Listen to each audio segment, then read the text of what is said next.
Evangelho de Lucas. Eu gosto muito do Evangelho de Lucas. E nesse texto de Lucas, Jesus definiu muito bem qual seria a sua missão ao vir esse mundo. Lá no capítulo 19, Lucas, capítulo 19 e no verso 10. Palavras do próprio Jesus Cristo. Lucas 19, verso 10. Jesus disse assim: porque o Filho do Homem veio buscar e salvar o perdido. Porque o Filho do Homem veio buscar e salvar o perdido. Essa é a missão de Jesus Cristo. Ele veio buscar e salvar aquele que se havia perdido. Agora, quem é esse perdido? Como assim? Bom, para entendermos o que é salvação e quem são os perdidos, nós temos que voltar ao princípio. E quando nós vamos para o primeiro verso da Bíblia, Gênesis 1:1, a Bíblia diz claramente: no princípio criou Deus os céus e a terra. Então, o planeta Terra, bem como esse universo, é obra das mãos divinas. Por aí ando ensinando um tal de evolucionismo, que as coisas surgiram por acaso, que não existe um ser superior. A Bíblia discorda dessas ideias. São ideias apenas da mente humana, de alguns homens que não reconhecem a existência de Deus nem o seu poder. A Bíblia não questiona. A Bíblia simplesmente diz: no princípio criou Deus. Ela declara: Deus é o Criador. Agora, quando Deus criou esse planeta, Ele preparou todo o ambiente e colocou nele a coroa da sua criação, o homem. E junto com o homem, colocou Eva. Adão e Eva, o primeiro casal, formado por Deus. E Deus queria que o ser humano vivesse feliz e eternamente. Nós não sabemos quanto tempo durou esta felicidade de Adão e Eva no jardim. Mas para que a felicidade fosse perpétua, Deus submeteu o primeiro casal a um teste. Em Gênesis, Deus deixou claro qual seria esse teste.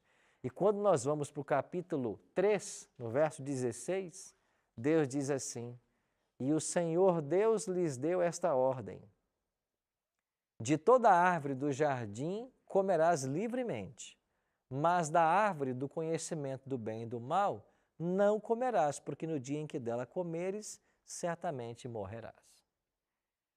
Como Criador, Deus havia criado todo o universo. E haviam seres celestiais que povoavam esse universo e que povoam os anjos. Esses anjos vivem na presença de Deus. Deus, ao criar Adão e Eva, intencionava unir a família terrena à família celestial, que elas fossem integradas. Mas para que o homem pudesse ser integrado à família celestial, ele precisava passar por um teste. Por quê? Porque Deus nos criou, assim como os anjos, com livre arbítrio. Você pode escolher, fazer as escolhas. Essa é uma diferença básica entre o ser humano e os animais. Os animais não exercem livre arbítrio. Eles não raciocinam para tomar decisões. Eles agem por um instinto. Instinto este criado pelo próprio Deus. Foi Deus quem colocou neles o instinto para fazer as coisas que eles fazem. Mas eles não raciocinam para isso. O ser humano não foi criado como um robô. Foi criado como um ser com liberdade de pensamento e de escolha. E então Deus tinha que submeter esse ser humano a um teste. Caso ele passasse, ele seria integrado à família celestial. E o teste foi: você pode comer de todas as árvores que eu coloquei nesse jardim. Tem uma que você não pode comer. Ela fica no meio do jardim. Lá você não vá. Não coma dessa árvore. Porque no dia em que você comer dela, você vai morrer. Eu não sei quanto tempo se passou, desde a ordem até o dia em que Eva se afastou de Adão, foi lá na árvore, encontrou lá na árvore uma serpente, conversou com a serpente a enganou, ela comeu do fruto, voltou para o seu esposo Adão, entregou-lhe o fruto, ele também comeu, e então nós tivemos o primeiro pecado, o primeiro ato de desobediência. E como desobedeceram, eles deveriam agora ser expulsos do jardim. E quando Deus desobedece, ou melhor, quando o homem desobedeceu, Deus podia fazer com Adão e Eva 3 coisas. Deus teve 3 opções. Primeiro, Deus pode revogar a lei que proíbe comer do fruto. Ele revoga a lei e tudo fica bem. A lei deixa de existir e não há culpa no ser humano. Deus podia fazer isso. Deus tinha uma segunda opção. Eu disse que se vocês comessem, vocês morreriam. Vocês comeram? Vocês vão morrer agora. Deixaram o homem morrer. Mas Deus tinha uma terceira opção. Pagar o preço do erro do homem. E por mais estranho que possa parecer, essa foi a opção que Deus escolheu. Eu vou pagar o preço do erro de vocês. Se a lei diz que quem come tem que morrer, a lei não pode ser mudada, eu não quero mudar essa lei, a consequência não pode ser evitada, tem que morrer, porque a lei diz que tem que morrer, mas eu vou providenciar alguém para morrer no lugar de vocês. Então foi aí que Deus apresenta para Adão e Eva, ainda no jardim do Éden, o plano da salvação, que Deus daria a eles uma segunda chance. E essa segunda chance seria através de alguém que viria morrer no lugar deles. Depois foi revelado que seria o Messias, a que nós sabemos hoje ser Jesus Cristo. Fernanda. Essa parte sobre Deus ter a opção de ter revogado, né? Eu acho muito bonito a escolha, até porque existiam anjos, né, que estavam presenciando tudo que estava acontecendo no universo e com a humanidade, e talvez se ele tivesse revogado, os anjos não teriam achado justo o plano que ele tinha de salvação para a humanidade e tudo que ele estava fazendo, a oportunidade que ele estava fazendo. Deus, ele é muito justo. Então, se ele não revogou e não mudou nenhuma dessas opções e permitiu com que nós, como seres humanos, tivéssemos o livre-arbítrio, né, e pudéssemos escolher pelo certo ou pelo errado, eu acho esse plano muito bonito. Você sabe uma das coisas que a teologia nos ensina? Aos poucos a gente aprende mais e mais de Deus. Mas se não fosse o pecado, nós não conheceríamos alguns dos atributos de Deus. É em face do pecado que nós conhecemos, por exemplo, a graça, A justiça de Deus, a justiça e a ira. com certeza. Por causa do pecado, alguns atributos de Deus se tornaram conhecidos. E o ser humano tem a oportunidade de experimentar essa graça, de ter uma segunda chance. E então em Gênesis 3,15, Deus diz assim para Eva e para a serpente: eu vou colocar inimizade entre vocês dois. Um dia, serpente, você vai ferir o calcanhar do descendente que a mulher vai gerar. Mas esse descendente que a mulher vai gerar, um dia vai esmagar a sua cabeça. Esse descendente da mulher, prometido em Gênesis 3,15, é o Messias. Então Eva ficou sabendo, por informação divina, que ela daria à luz a um descendente. E esse descendente é que conquistaria o direito deles não morrerem, mas viverem eternamente. Aí quando Eva teve o primeiro bebê, quem foi o primeiro filho de Adão e Eva? Que a Bíblia chama pelo nome? Caim. Caim é o primeiro filho, é o mais velho. Depois veio Abel, depois veio Sete. Então, quando Eva deu à luz a Caim, ela toma o bebê nos braços, e Gênesis diz isso é a Bíblia. Ela diz assim: eu concebi um varão, o Senhor. Ou seja, ela estava crendo de que aquele garoto que ela tinha em suas mãos era o Messias prometido.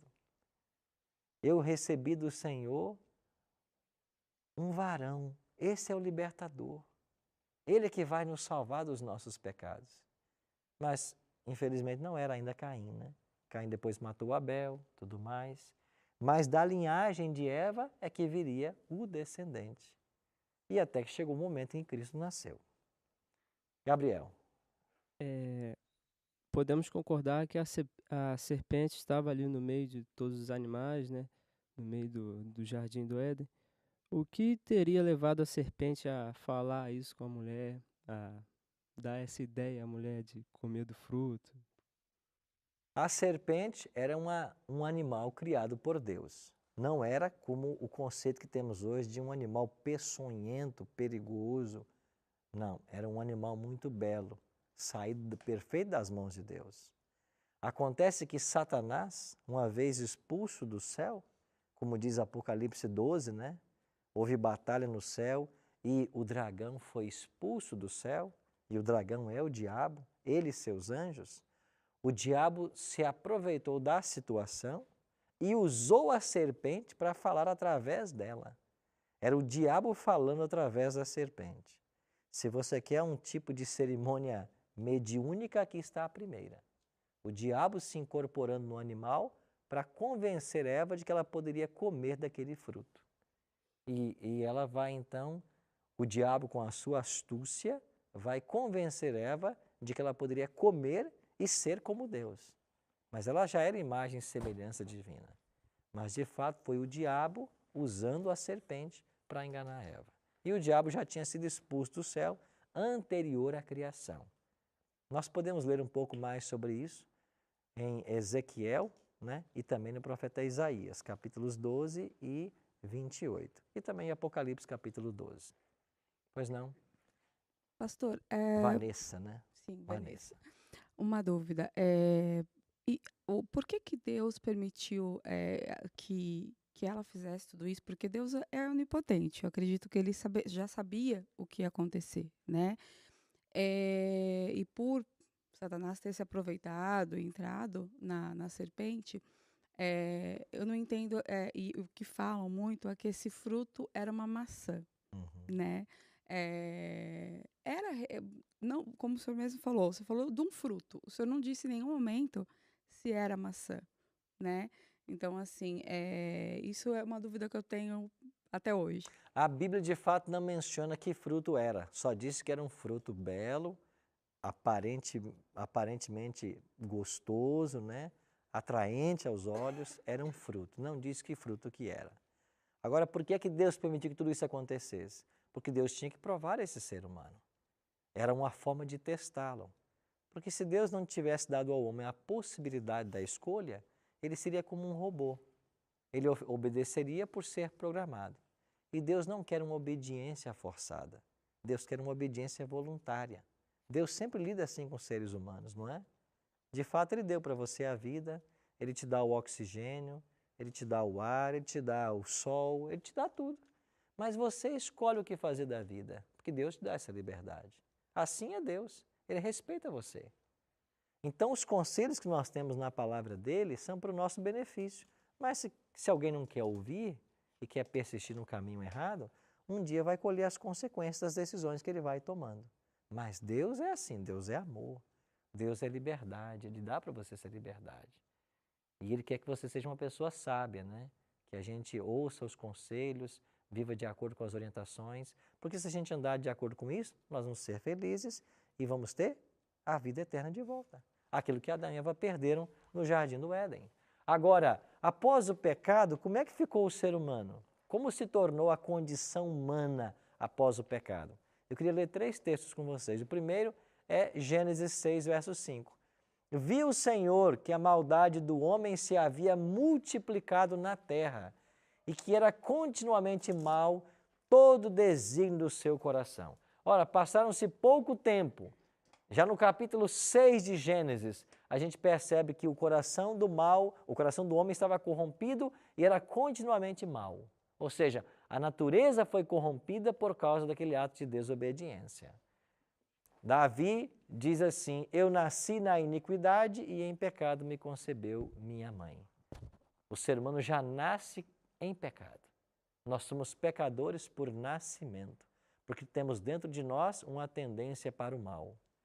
E o próprio Cristo disse em Mateus 15, 19, porque do coração procedem os maus desígnios, homicídios, adultérios, prostituição, furtos, falsos testemunhos, blasfêmias, do coração. Ou seja, o coração do homem, naturalmente, ele é corrompido. Então, todos nós aqui, e todo mundo que está em casa, quando nós nascemos, nós já nascemos com tendência para fazer as coisas erradas. Por quê? Porque nós somos pecadores e o pecado habita em nós. Qual é a solução para esse problema? É Cristo. Porque quando Cristo é aceito no coração, Ele implanta em nós uma nova natureza, a natureza espiritual. A natureza carnal não deixa de existir, Mas a natureza espiritual, quando alimentada, ela suplanta a carnal. E nós podemos ser pessoas espirituais e viver de acordo com as orientações divinas. Paulo. Pastor Arilton, uma dúvida aqui que eu tenho é com relação à introdução do pecado. Ele foi instalado a partir da criação, ou ele viria antes da criação do homem? Essa é uma dúvida que eu tenho, porque, veja bem, há uma colocação de que o inimigo, tá certo? Tentou Eva, e dentro dessa colocação, dessa indagação e dúvida minha, eu pergunto, Adão teria pecado? Ok. O pecado é anterior à criação? Nós, quando vamos para Ezequiel e Isaías, nós descobrimos algo interessante. Isaías, no capítulo 14, a partir do verso 12, há uma descrição aqui aplicada a Satanás. E o texto diz assim, Isaías 14, 12 em diante. Como caíste do céu, ó estrela da manhã, filho da alva, como foste lançado por terra, tu que debilitavas as nações. Então é uma profecia que se aplica, não profecia, é um texto que se aplica à queda de Lúcifer. Verso 13. Tu dizias no teu coração, eu subirei ao céu, acima das estrelas de Deus, exaltarei o meu trono, e no monte da congregação me assentarei, nas extremidades do norte. Subirei acima das mais altas nuvens, e serei semelhante ao Altíssimo. Esse texto profético é aplicado ao sentimento que teve Lúcifer ao tentar ser igual a Deus no céu. Como caístes, ó estrela da manhã? E é por isso que ele cai, porque o orgulho, de forma irrazoável e ilógica, surge no coração desse anjo. Por isso ele é expulso do céu. Agora, expulso do céu, Deus, para manter a ordem do universo, expulsou o diabo e aqueles anjos que aderiram a ele. De acordo com Apocalipse 12, foi 1/3 dos anjos de Deus que aceitaram a rebelião de Satanás. Então, esses anjos e o seu líder, Satanás, foi expulso do céu. Ali surgiu o pecado, a desobediência. Agora, quando Deus cria o planeta Terra, o ser humano, ele está fora dessa influência. Satanás vem para tentá-lo, mas quando Adão é criado, ele é criado um ser perfeito, um ser santo. Não havia nada de mácula em Adão. Adão era puro, porque ele foi criado, como diz Gênesis 1:26, à imagem e semelhança de Deus. Pelo ato da desobediência é que ele se tornou parecido com Satanás. Então, na terra, o pecado vai surgir com Adão e Eva quando eles desobedecem. Ok, pastor. Respondeu, Paulo? Respondeu. Muito obrigado. Então, surge no céu a rebelião.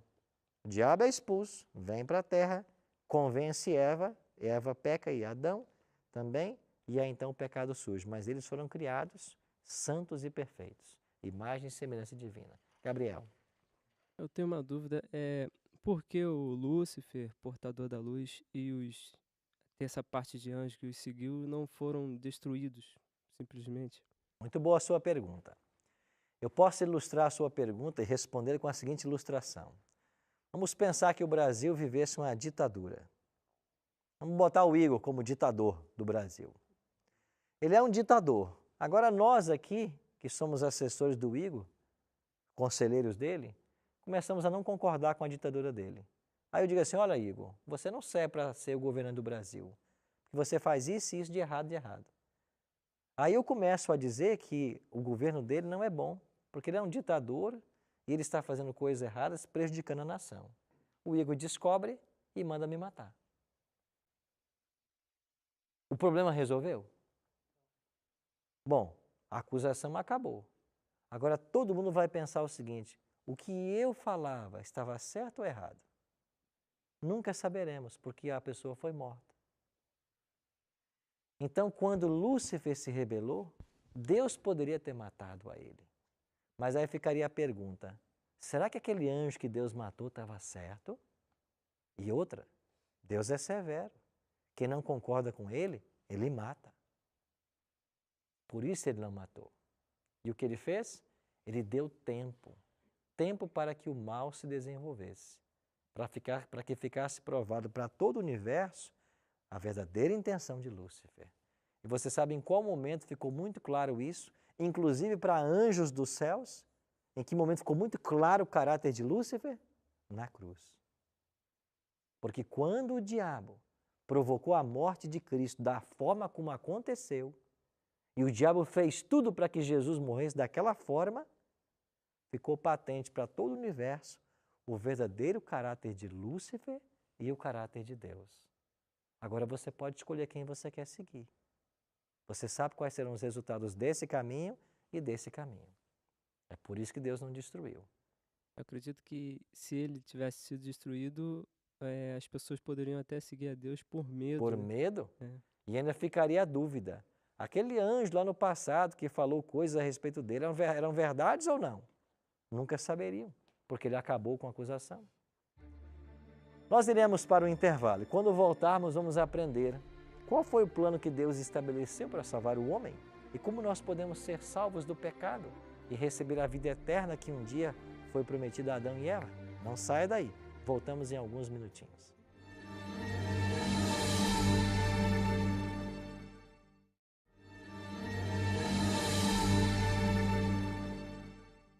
Estamos de volta com o programa Bíblia Fácil. Aprendemos no primeiro bloco a origem do pecado no Jardim do Éden. A partir desse momento, toda a humanidade tornou-se pecadora e nós já nascemos com tendência para o mal. Como que esse problema pode ser resolvido? Como que a humanidade fadada à morte pode ter vida eterna? Vamos olhar para a Bíblia e encontrar resposta para essa pergunta. O primeiro texto que vamos ler: que plano Deus estabeleceu para salvar o ser humano da morte eterna? João 3,16. Esse é um texto lindo da palavra de Deus. E João escreveu assim: porque Deus amou o mundo de tal maneira que deu o seu Filho unigênito, para que todo aquele que nele crê não pereça, mas tenha vida eterna. Qual foi o plano que Deus estabeleceu? Daria seu Filho. Isso foi prometido a Eva, está lembrado? Olha, Eva, o teu descendente um dia ele virá esmagar a cabeça da serpente. E o descendente da mulher de Gênesis 3,15 é o próprio Cristo, que veio no momento certo. Gálatas diz, na plenitude dos tempos, Deus enviou o seu Filho. Então Jesus veio enviado por Deus. João diz que Deus entregou o seu Filho. E veja, você que é mãe, você que é pai, já pensou em entregar o seu filho para a morte? Foi isso que Deus fez. Ele entregou o seu filho para morrer. Morrer por quem? Por você. Morrer por mim. Morrer em nosso lugar. Alguém tinha que pagar o preço do pecado. A Bíblia é clara em ensinar que sem derramamento de sangue não há remissão de pecados. Alguém tinha que verter o sangue. Então o próprio Cristo veio. João diz que Deus amou tanto ao mundo que ele deu o seu filho. E Jesus veio. Então o plano da salvação envolvia a morte de Cristo.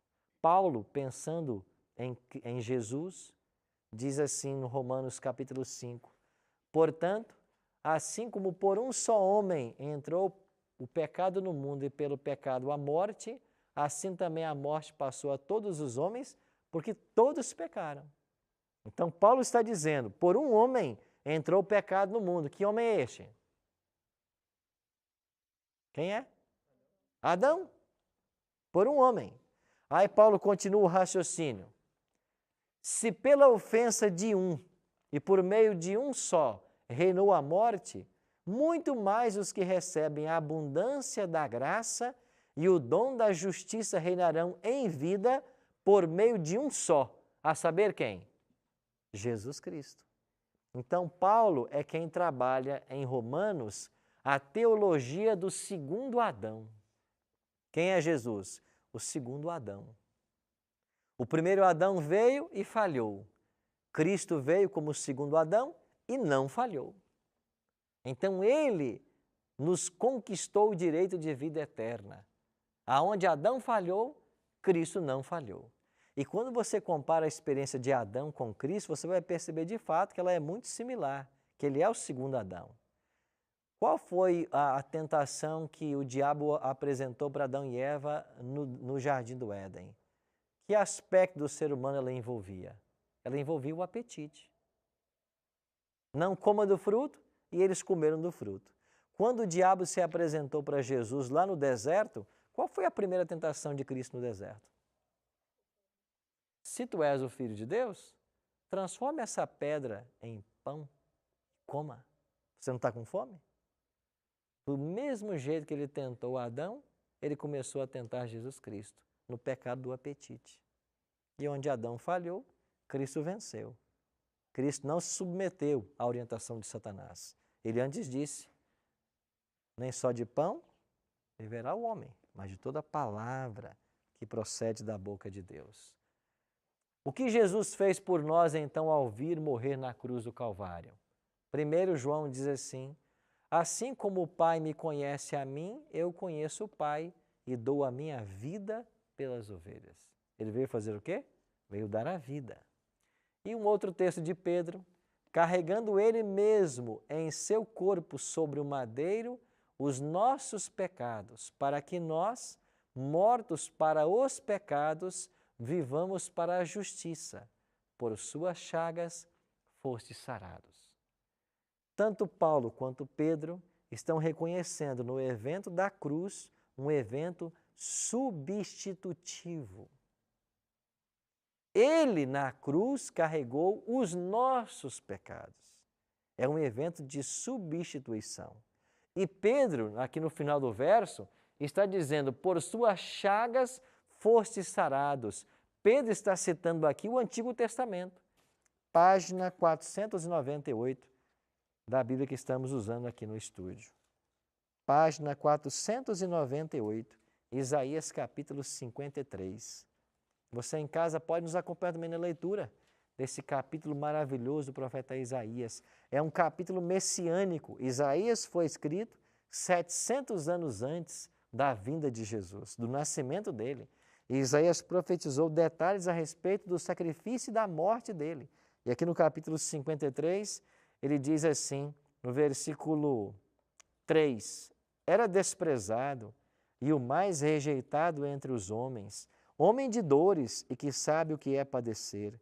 E como um de quem os homens escondem o rosto, era desprezado e dele não fizemos caso. Não foi isso que aconteceu no ministério de Cristo? Mesmo na cruz? As pessoas olhavam para ele, minavam a cabeça dizendo, ele não é o Messias? Se fosse o Messias, não estaria aí nessa cruz. Porque os judeus esperavam um Messias que libertasse eles do jugo romano e não um Messias sofredor. Isaías diz no versículo 4, certamente ele tomou sobre si as nossas enfermidades e as nossas dores levou sobre si. Nós reputávamos por aflito, ferido de Deus e oprimido.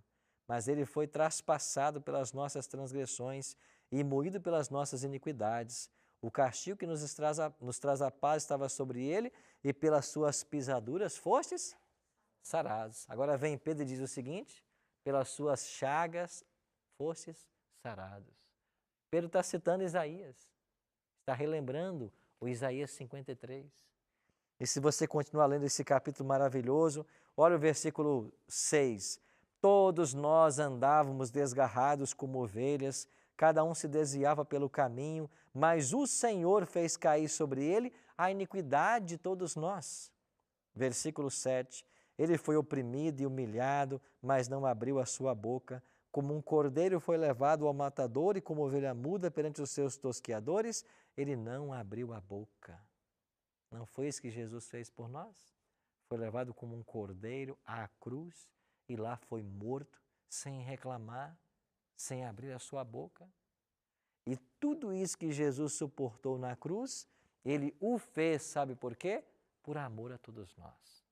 A cruz é o maior apelo ao insensível coração humano para o amor de Deus.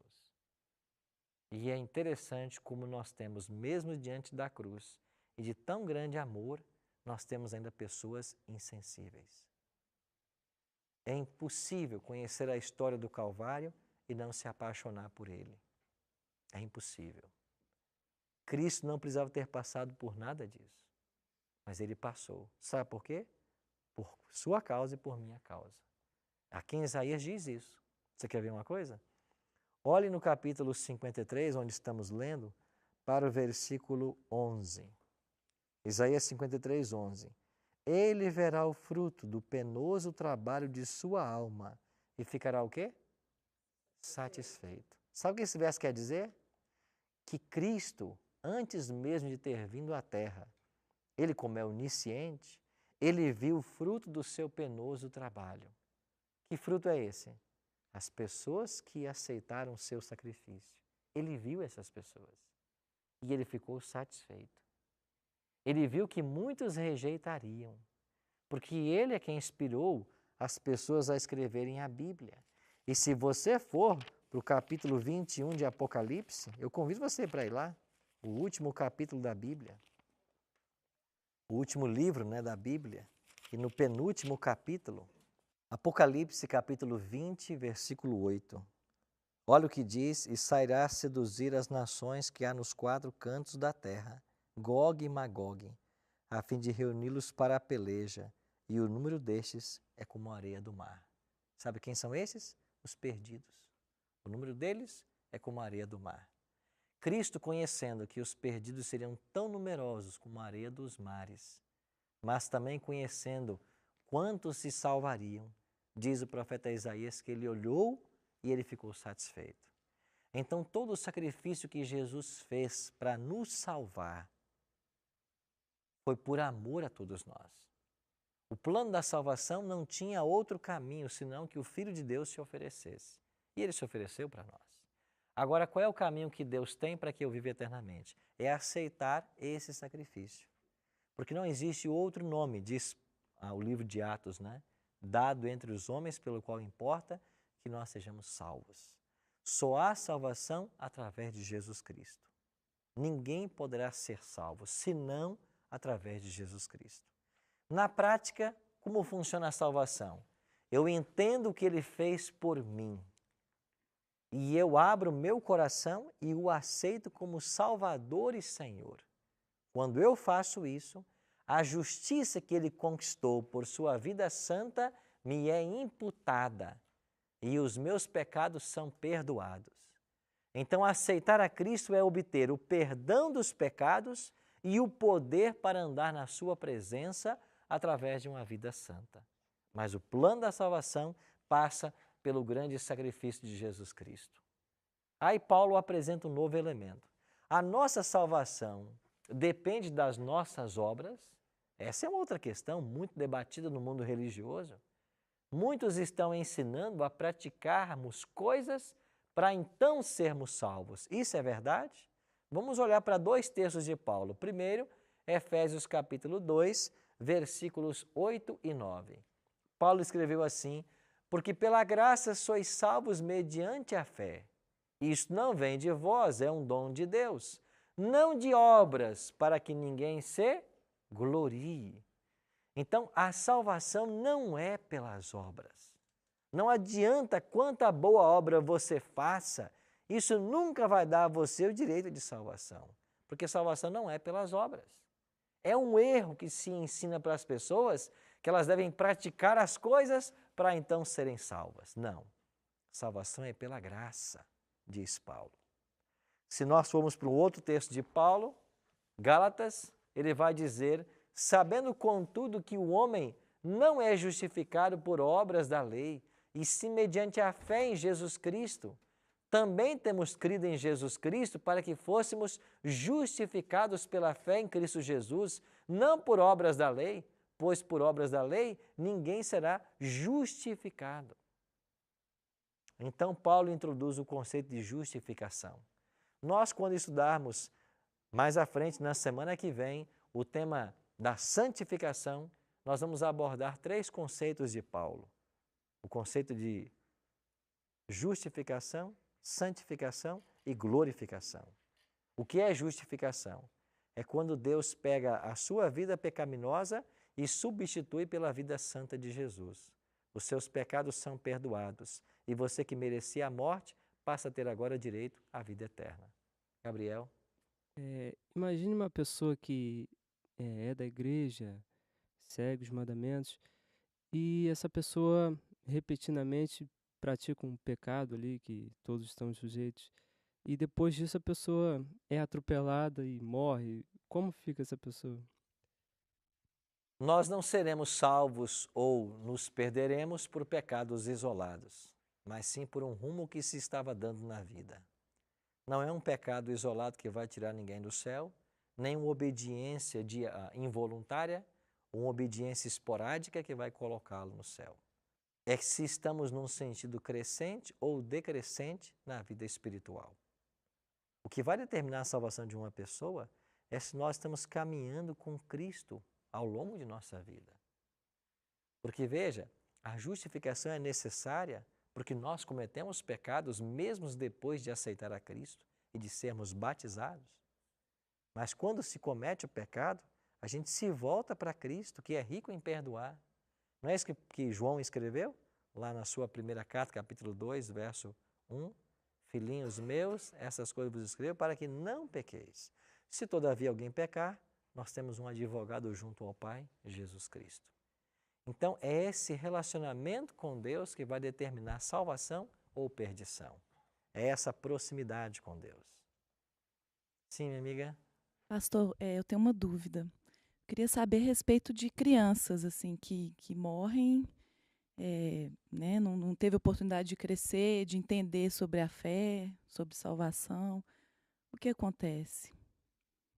Nós sabemos que todos nós temos a oportunidade de escolher a salvação. Escolher aceitar a Cristo, né? Uma criança na tenra idade, ela não tem a capacidade de fazer escolhas. Porque nos primeiros anos, ela nem sabe da existência dela. Haverá um momento que ela vai ter compreensão de que ela existe, depois que ela é um ser separado dos pais, né? Que ela tem uma individualidade. Então, se uma criança morre numa idade que ela não teve a oportunidade de fazer a sua escolha, nós entendemos de que essa criança será salva. Por quê? Porque Deus não pode condenar alguém que não escolheu o pecado. Deus não seria justo em mandar destruir alguém que não teve a oportunidade da escolha. Então, isso eu penso que se aplica não apenas às crianças, mas até mesmo pessoas que se tornam adultas, mas que não têm a faculdade mental de poder fazer essa escolha, por algum problema que teve em algum momento, mas que não tem essa faculdade mental lúcida para fazer a escolha. Deus é misericordioso. Ele quer salvar a todos. E Ele não vai condenar ninguém injustamente. Nós podemos ter a certeza disso. Viviana? Os episódios em que Deus manda matar todos, inclusive as crianças e as mulheres, essas crianças que morreram por ordem de Deus, elas são crianças que provavelmente serão salvas também? Você vai encontrar no Antigo Testamento Deus mandando que o povo de Israel às vezes destruíssem outras nações. Lá diz claramente o texto, homens, mulheres e crianças. Deus, só Ele tem a capacidade de julgar justamente sem falhar em seu juízo. E quando Ele mandou que esses povos fossem destruídos, porque esses povos haviam passado da medida da paciência divina. Todas as chances haviam sido dadas para eles, mas eles não haviam aceitado.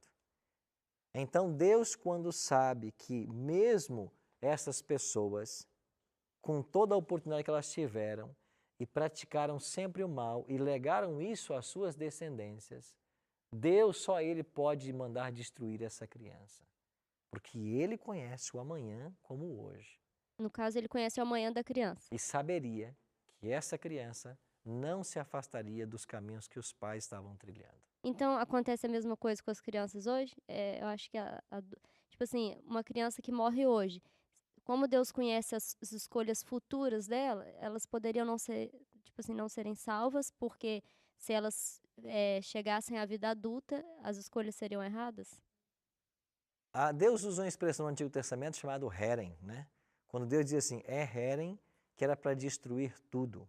Isso não acontece hoje nos nossos dias. Por que não acontece? Porque naquele tempo havia um povo de Deus liderado por Ele mesmo, que Ele dava as ordens e as coisas aconteciam. Hoje não. Hoje você não tem Deus dizendo para alguém, faça isso ou faça aquilo. Então, a forma de governo de Deus mudou do Antigo para o Novo Testamento. No Novo Testamento, as pessoas têm liberdade. Agora, Deus sabe todos que irão se salvar ou irão se perder. Mas Deus não tem mais aqui na terra um povo para ser o juízo naquele momento, para punir ou não. Uhum. Deus não faz isso. Não, mas eu digo assim, a criança morre de morte natural mesmo, assim. Deus vai saber julgá-la. Uhum. E só Ele vai poder dizer se ela vai ser salva ou vai se perder. Certo? Percebemos em todo o plano da salvação algo muito especial. Que tudo que foi planejado, a vinda de Cristo à terra e o morrer em nosso lugar, foi tudo pensando em nós. E eu fico pensando que oportunidade maravilhosa nós temos hoje, não? De fazermos a escolha da nossa vida. Nós temos essa oportunidade hoje.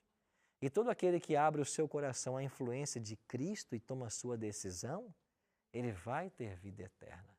Por isso disse João 3,16, Deus amou o mundo e deu o seu Filho, para que todo o que nele crê. Então eu e você hoje somos desafiados a crer que Jesus é o Salvador e a entregar nossa vida a Ele. E se nós fizermos isso, nós teremos